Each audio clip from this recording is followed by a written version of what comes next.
Assalamualaikum warahmatullahi wabarakatuh. Untuk santri kelas 9 dari kelas 9A sampai 9G, alhamdulillah kita bertemu lagi dalam pembelajaran daring, yaitu materi usul fikih. Untuk sebelum kita mulai pembelajaran, kita berdoa dulu dan bacaan surat Al-Fatihah. Dan harapan mudah-mudahan ilmu yang kita pelajari menjadi ilmu yang barokah dan manfaat, dan kita senantiasa dalam keadaan sehat walafiat. Amin Allahumma amin. Al-hadin sholih. Al-Fatihah. Bismillahirrahmanirrahim. Alhamdulillahirabbil alamin. Arrahmanirrahim. Maliki yaumiddin. Iyyaka na'budu wa iyyaka nasta'in. Ihdinas siratal mustaqim. Siratal ladzina an'amta 'alaihim ghairil maghdubi 'alaihim waladdallin. Langsung saja kita lanjutkan pembelajaran yang kemarin, yaitu sampai halaman 15 ya. Bisa disiapkan kitab usul fikihnya halaman 15. Untuk yang nadhumanya dulu sudah pernah saya artikan ya. Untuk yang halaman 15 yang bawah ya, tsummal majazu mabi tajawuz dan seterusnya sampai 5 bait itu sudah saya artikan. Jadi sekarang tinggal saya jelaskan ya. Nah saja di kitabnya disiapkan halaman 15-16 ya. Jadi untuk yang muradanya di halaman 16 ya. Saya baca dulu, nanti saya jelaskan. Bismillahirrahmanirrahim. Yakni kalam majaz menika kalam ingkang boten dipun lampahake menurut asal sumelehe. Setunggal wonten kalane sebab dipun kirangi, kados dawuh Allah taala was'alil qaryata ai ahlal qaryati. Kalih wonten kalane sebab dipun tambahi, kados laisa kamitslihi syai'un ai laisa mithlahu syai'un. 3. Wonten kalane sebab dipun pindah, kados lafadz ghaid dipun maknani kotoran ingkang medal saking dubur. Menurut makna ingkang asli, ghaid menika WC. Sekawan, wonten kalane sebab isti'arah utawa nyileh nahwu fawajada fiha jidara yuridu ayyang qadda fa'aqamah. Artine pager tembok ingkang kepengin rubuh, tegese pager tembok ndoyong. Nah, ini lanjutan dari yang kemarin. Pada pertemuan dari yang kemarin saya sudah membahas tentang hakikat. Ya, tadi kan sudah jelaskan kalam itu ada dua, dibagi dua, ada kalam hakikat dan kalam majaz. Ya, kemarin sudah jelaskan kalam hakikat itu artinya kalam atau lafadz yang digunakan untuk menunjukkan makna yang asli. Ya, makna yang pertama, makna yang sebenarnya. Berarti sebaliknya, kalau kalam atau lafadz digunakan untuk menunjukkan makna yang bukan asli, kalau istilah di kitab ini tidak menurut asal sumele ya. Menurut asal sumele sesuai dengan asal peletakannya. Sumele kan diletakkan, tidak sesuai dengan makna peletakannya ya. Makna yang aslinya itu berarti makna majaz ya. Makna yang tidak sesuai makna aslinya berarti makna majaz. Nah, sebenarnya macam-macam majaz itu banyak ya, sebenarnya macam-macam majaz itu banyak sekali. Cuma karena yang kalian pelajari ini kitab yang ringkas ya, kitab yang tipis, kitab yang kecil, maka hanya dijelaskan sebagian ya. Yang di sini dijelaskan yang sebagian dari macam-macamnya majaz, yaitu hanya 4 ya. Jadi yang sudah saya baca ya, ada 4 macam-macam majaz, tapi sebenarnya lebih dari 4. Nah, nanti kalau kalian baca kitab yang lebih besar, nanti di Alia kitab yang lebih besar, macam-macamnya lebih banyak lagi ya. Nah, 4 itu apa saja? Yang pertama itu nakes ya, nakes. Jadi ada yang dikurangi, wonten kalane sebab dipun kirangi. Bisa dilihat di kitabnya ya. Yang pertama wonten kalane sebab dipun kirangi, nakes dalam arti tidak menggunakan makna asli karena ada sebagian yang berkurang, ada sebagian lafaz yang kurang, ada lafaz yang dihilangkan. Contoh ini, was'alil qaryata. Ya kalau diartikan takon nusir al qaryata ing desa, bertanyalah kepada desa. Nah, masa desa itu ditanya? Yang ditanya siapa? Ai ahlal qaryati, penduduk desa. Jadi was'al qaryata bimakna ahlal qaryati. Mestinya qarya kan maknanya desa. Jadi makna aslinya kan desa, tapi yang dimaksud adalah penduduk desa. Jadi qarya diartikan penduduk desa berarti bukan makna asli, jadi majas. Nah, kenapa tidak makna asli? Karena di situ ada lafaz yang dikurangi, ada lafaz yang dihilangkan. Jadi majas nakes. Tanyalah desa, yang dimaksud adalah tanyalah penduduk desa.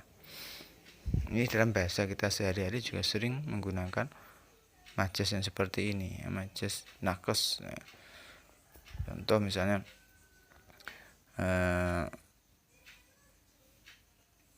ngombe gendi, ini bahasa Jawa ya. Ngombe gendi ini kan berarti bukan kok gendine sing diombe, tapi ngombe banyu ing jero gendi. Nah, ini berarti ada lafaz yang dibuang, nakes, yang dikurang. Yang pertama itu. Yang kedua, wonten kan sebab dipun tambah ziyadah. Jadi menggunakan makna yang bukan asli karena di situ ada kelebihan lafaz yang kelebihan itu nggak perlu dimaknai.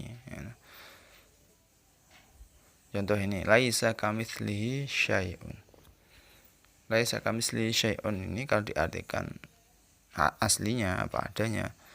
Ini laisa ora ono kamitslihi iku kaya padane Gusti Allah syai'un apa suwiji-wiji. Kalau diartikan apa adanya kan gini, tidak ada yang menyamai padananya Allah. Tidak ada yang menyamai sesuatu yang menyamai Allah. Berarti itu bisa dipahami ada yang menyamai kan gitu ya. Nah, kalau diartikan tidak ada yang menyamai padananya Allah, berarti ada padananya Allah. Cuma yang padananya itu tidak ada yang menyamai kan gitu. Nah itu kan nggak pas. Nah, yang pas bagaimana? Ai laisa mithlahu syai'un. Artinya tidak ada sesuatu yang menyamai Allah, tidak ada padananya Allah. Itu yang benar kan. Bukan kok tidak ada sesuatu yang menyamai padananya Allah. Jadi ini kakean ada ziyadahnya, ada tambahannya. Jadi laisa kamisli ay laisa mithlahu. Jadi kafnya itu tidak diartikan. Ini majas ziyadah. Ya. Ini juga bahasa seperti ini juga sering kita gunakan dalam bahasa kita sehari-hari, bahasa Jawa sehari-hari, bahasa Indonesia sehari-hari. Misalnya ada di antara kalian murid yang sangat rajin, ya, nggak pernah bolos, nggak pernah berurut, nggak pernah terlambat. Misalnya. Katakanlah namanya Ahmad. Nah, misalnya si Ahmad ini murid teladan, nggak pernah bolos, nggak pernah berurut, sergap. Ya. Nah, itu suatu ketika kok dia tidak masuk, ya. Tidak ada izin misalnya. Akhirnya ada ucapan seperti itu, masa orang seperti Ahmad ini kok bolos ya, masa orang seperti Ahmad ini kok bolos, nggak mungkin lah, paling dia mungkin sakit atau bagaimana. Nah kata-kata masa orang seperti Ahmad ini berarti kan bukan ke orang lain yang seperti Ahmad, ya. Yang dimaksud adalah Ahmad itu sendiri, ya. Nah, masa orang seperti Ahmad ini, yang dimaksud masa kok Ahmad kan gitu. Nah jadi seperti ini nggak ada artinya, itu hanya majas, ya. Jadi orang seperti Ahmad yang dimaksud ya Ahmad. Di laisa kamislihi yang dimaksud ya mislihi, ya. Itu ya. Jadi ini tidak diartikan apa adanya karena ada lafaz yang tambahan jadi zaidah. Yang nomor 3, wonten kalian sebab dipun pindah nakal. Nah, dari bahasa Arab dinakal, dipindah itu dalam arti kata ini ketika digunakan menggunakan kata yang aslinya itu tidak enak didengar. Saru nih bahasa Jawa. Saru atau mungkin berat diucapkan. Nah, sehingga dipindah menggunakan kata yang lain ya, biar kedengarannya lebih sopan, lebih enak didengar. Contohnya yang di kitab ini lafadz wa'id ya, wa'id itu sebenarnya kalau arti aslinya adalah WC atau tempat untuk membuang kotoran itu ya.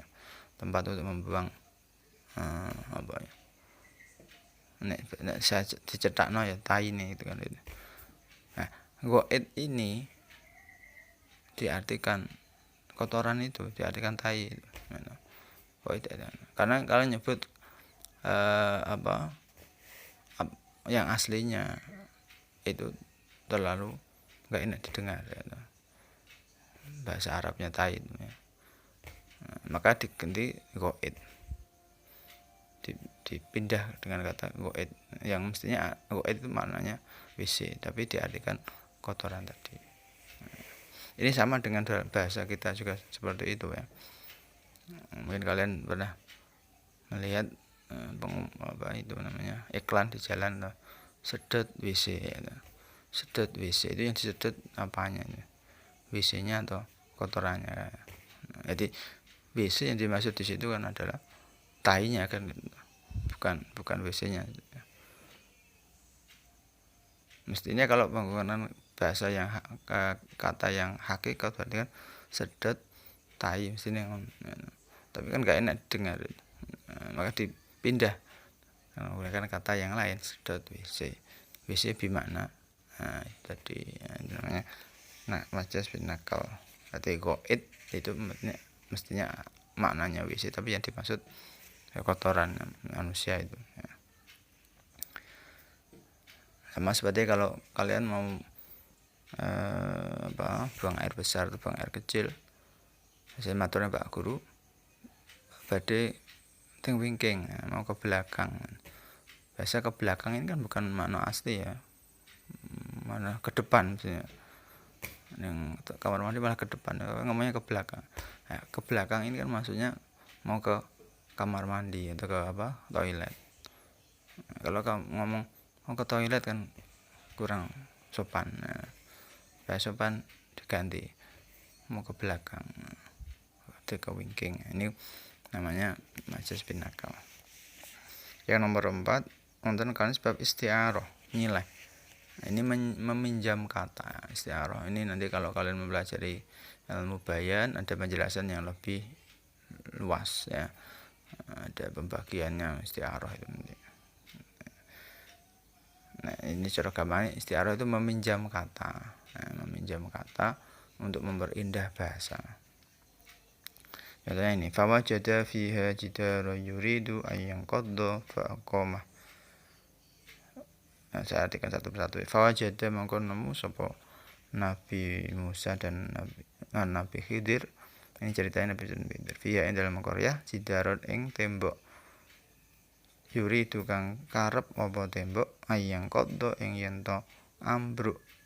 Ayyanqadda ing to ambruk apa tembok. Fa'aqamah mongko jejegake sapa Nabi Khidir ing jidar mau.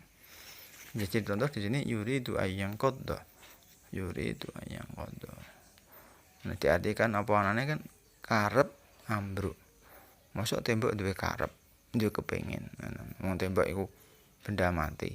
Masuk benda mati duwe kepengin ambruk. Nah, kata-kata kepengin ambruk ini yang dimaksud adalah wis miring, wis doyong gitu. Jadi temboke wis meh ambruk, wis miring-miring wis meh ambruk. Dipinjam dengan kata yuridu ayyanqadda kepengin ambruk. Nah, ini kalau dalam bahasa Indonesia ini apa seperti ini. Jadi kita menggunakan bahasa-bahasa yang pinjaman, ya, bahasa-bahasa isti'arah. Misalnya mentari tersenyum di pagi hari. Ya, mentari tersenyum di pagi hari. Tersenyum ini menggambarkan cerah, ya, karena orang tersenyum kan berarti dia cerah, gitu kan. Nah, tersenyum berarti maknanya mentari bersinar dengan cerah. Nah, itu contoh isti'arah. Nah. Nah itu jadi macam-macam majas ada 4 ya. Jadi ada majas bin naqas, ini adalah lafaz yang dikurangi, ada bin ziyadah, ada yang ditambah, ada bin naqal, ini memindah kata, yang keempat isti'arah dan meminjam kata. Nah, ya, mungkin itu dulu untuk pertemuan kali ini. Kalau ada hal-hal yang belum jelas yang belum kalian tanyakan, bisa kalian tanyakan lewat daring atau nanti ketika tatap muka ya. Sekian lagi, assalamualaikum warahmatullahi wabarakatuh.